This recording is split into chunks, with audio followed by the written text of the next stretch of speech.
ক্ষতি নেই যদি সোহাগী ছোঁয়া কেউ কাছে এসে রং দিয়ে যায়।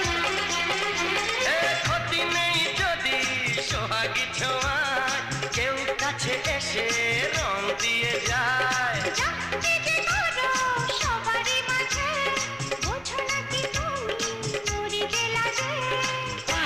তোমাকে লাগছে দারুণ, আরে না না না না আজকে তোমার কথা শুনবো না, এমন দিনে ছেড়ে দেবো সেটা ভেবো না।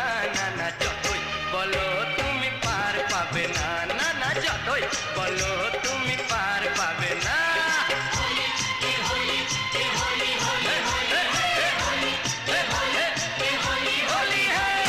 Jump, jump, jump, jump, jump, jump, jump, jump, jump, jump, jump, jump,